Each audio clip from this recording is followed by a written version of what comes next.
നമസ്കാരം. ഓ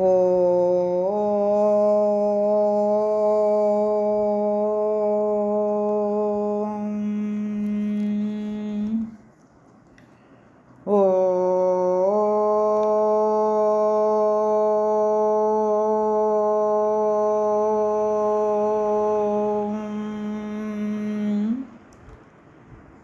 ഓ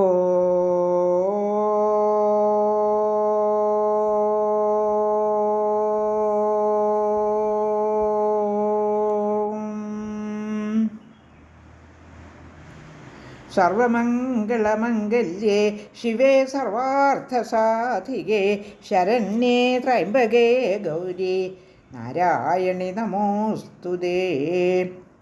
ഓം മഹാദേവ്യൈ നമഃ.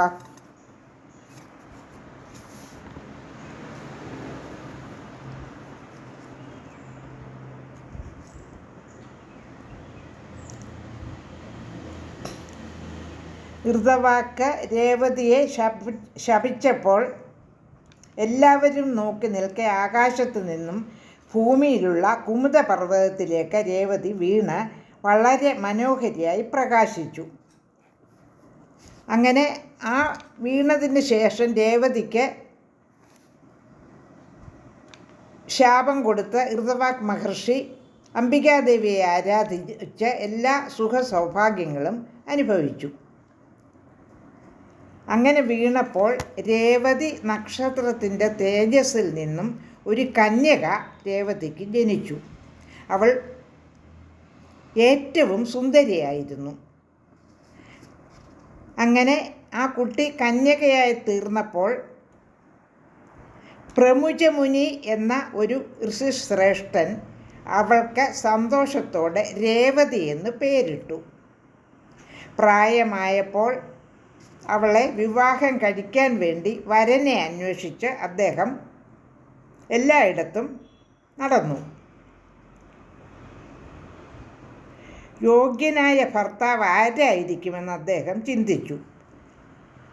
അങ്ങനെ ഒരുവനെ കണ്ടെത്താൻ സാധിക്കാത്തത് കൊണ്ട് അദ്ദേഹം അഗ്നിദേവനെ സ്തുതിച്ചു.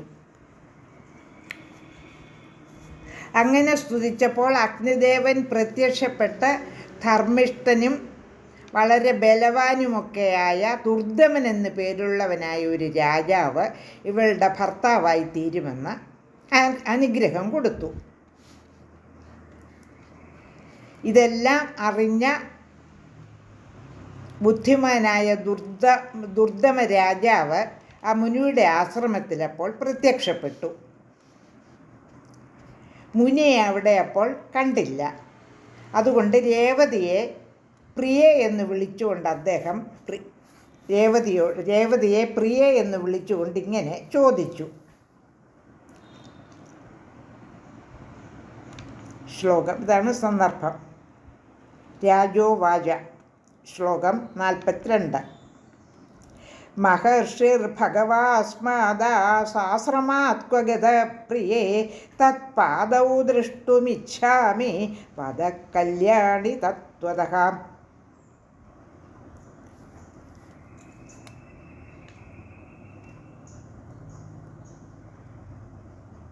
ദുർദമ രാജാവ് രേവതിയോട് ചോദിക്കുകയാണ്, പ്രിയേ, ഭഗവാൻ മഹർഷി ഈ ആശ്രമത്തിൽ നിന്ന് എങ്ങോട്ടാണ് പോയിരിക്കുന്നത്?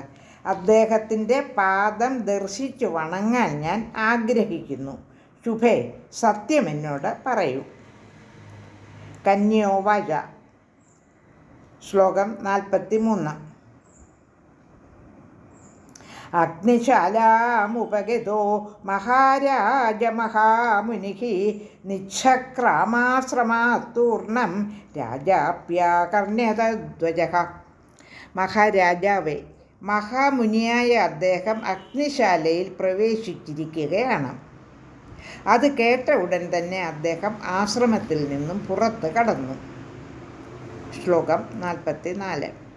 തഥാ അഗ്നിശാലാദ്വാരസ്ഥം രാജാനാം ദുർദമം മുനിഃ രാജലക്ഷണസംയുക്തം അപശ്യത് പ്രശ്രയാനതം.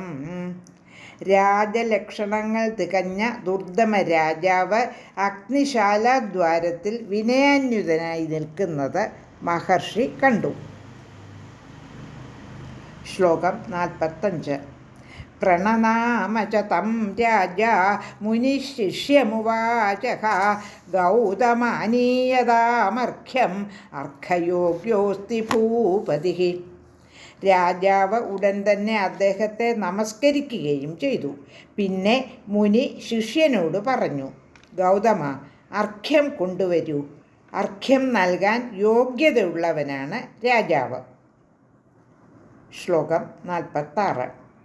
ആഗതശിരകാലേന ജാമാദേതി വിശേഷതഃ ഇത്യുക്ത്വാർഘം ദദൗ തസ്മൈ സോപി ജഗ്രാഹ ചിന്തയൻ. പ്രത്യേകിച്ച് ദീർഘകാലം കൊണ്ട് കാത്തിരിക്കുന്ന ജാമാതാവാണ് ഇദ്ദേഹമെന്ന് പറഞ്ഞുകൊണ്ട് മഹർഷി അദ്ദേഹത്തിന് അർഘ്യം നൽകി. അദ്ദേഹം അത് സ്വീകരിച്ച് ചിന്താമഗ്നനായി. ശ്ലോകം 47. മുനിരാസനമാസീനം ഗൃഹീതാർഘ്യം ച ഭൂപതിം ആശിർഭിരഭിനന്ദാധ്യ കുശലം ചാപ്യപ്രേച്ഛത. അർഘ്യം സ്വീകരിച്ച ആസനത്തിൽ ഉപവിഷ്ടനായ രാജാവിനെ ആശിസ്സുകൾ കൊണ്ട് അഭിനന്ദിച്ചതിന് ശേഷം മഹർഷി കുശലങ്ങൾ ചോദിക്കാൻ തുടങ്ങി. ശ്ലോകം 48. അഭിധേയനാമയം രാജൻ ബലേ കോശേ സുഹുൽസുജ ഭൃത്യോ മാത്യേ പുരേ ദേശേ തഥാത്മനി ജനാധിപ. രാജാവേ, അങ്ങയുടെ സൈന്യങ്ങൾക്ക് ക്ഷേമമല്ലേ? ഭണ്ഡാരവും സമ്പന്നമല്ലേ? സുഹൃത്തുക്കൾക്കും കുശലമല്ലേ?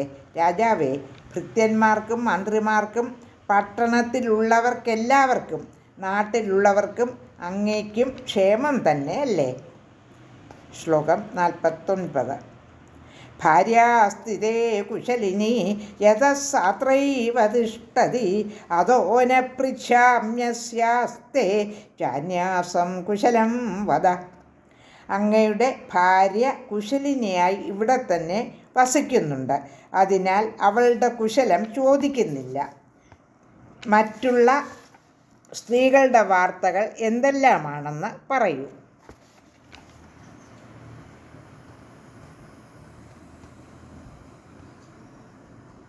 49 വരെയുള്ള ശ്ലോകങ്ങൾ പാരായണം ചെയ്തു.